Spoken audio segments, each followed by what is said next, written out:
नमस्कार दोस्तों, बात है 10 अप्रैल 1912 की, जब आरएमएस टाइटैनिक दुनिया का सबसे बड़ा और सबसे लग्जरियस जहाज अपने जमाने का अपने पहले सफर पर निकलता है।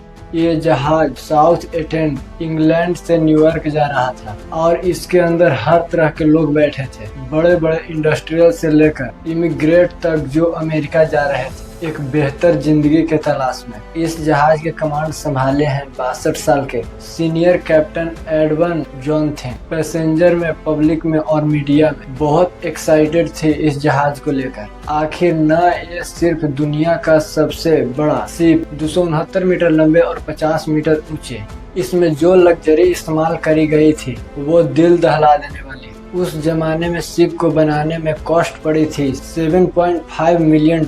शिप के अंदर की फैसिलिटी और डेकोरेशन किसी 5 स्टार होटल को भी पीछे छोड़ देगी। इस शिप को बनाने के लिए इस जहाज को अनसिंकेबल माना जाता था। ये एक ऐसी जहाज है जो कभी डूब ही नहीं सकती क्योंकि इतनी सेफ थे।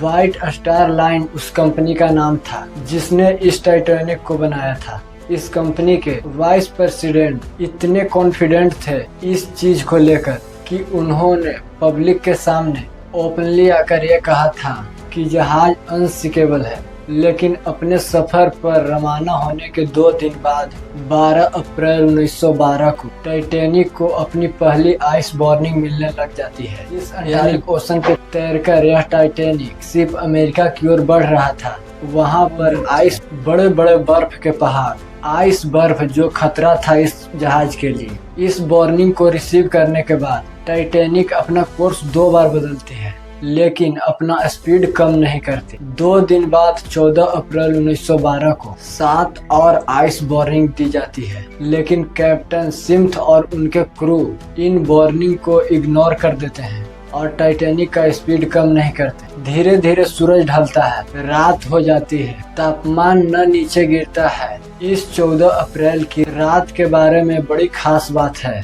कि चांद बाहर नहीं आया था। बिना मून की कोई मून लाइट नहीं थी, तो बिजलीबिलिटी बहुत कम थी।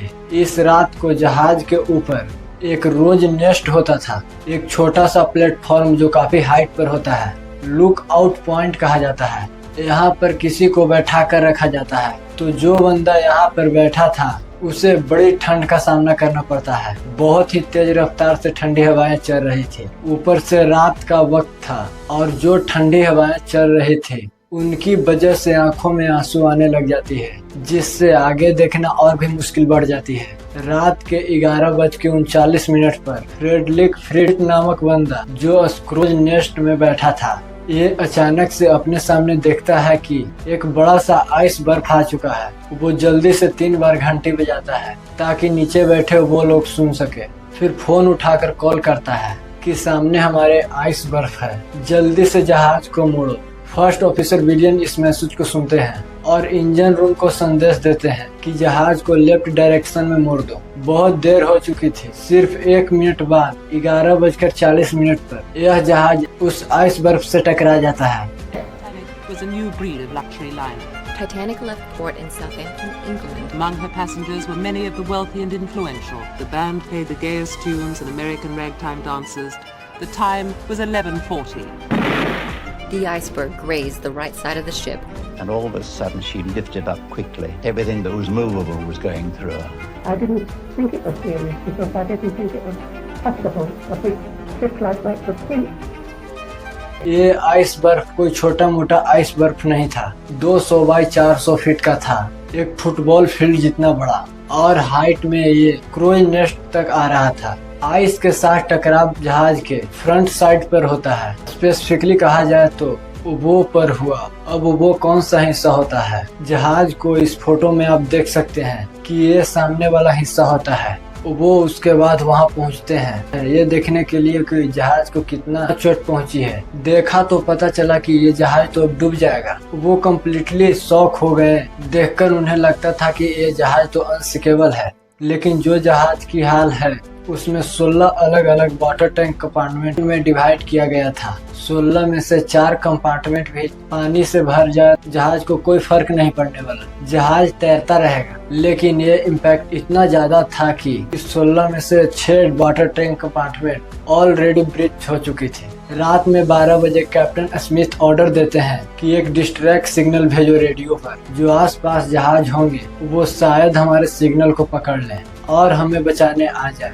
यहाँ पर जैक फिलिप्स हमारी कहानी के हीरो बनते हैं। लगातार एक के बाद एक डिस्ट्रैक्ट सिग्नल भेजते रहते हैं, कोई रिस्पॉन्स नहीं आता है, और भेजते हैं और भेजते हैं। कोई तो ऐसा जहाज होगा जो हमारे सिग्नल को पकड़ ले। इसके बाद एक जहाज जिसका नाम था RMS का फेथियानिक जहाज के सिग्नल को पकड़ लेता है। रेडियो पर टाइटैनिक के ऑपरेटर से बात करता है और कहते हैं कि चलो जहाज को टाइटैनिक की ओर मोड़ा जाए, हम उन्हें बचाने जाएंगे। प्रॉब्लम बस इतनी थी कि ये जहाज पास था लेकिन फिर भी 107 किलोमीटर की दूरी पर था।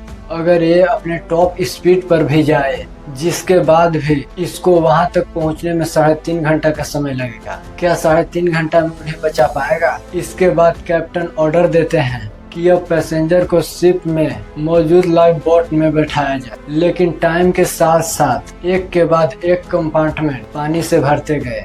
जहाज अब टिल्ट होने लगा। रात के 1 बजे तक पानी इतना ज्यादा भर चुका था कि आगे वाला कंपार्टमेंट का जो हिस्सा था वो पानी के अंदर डूब चुका था। जब जहाज का लीड इतना ज्यादा हुआ तो पूरी तरीके से हड़बड़ी मच गई। पब्लिक इतनी थी कि सिर्फ 20 लाइफ बोट मौजूद थे।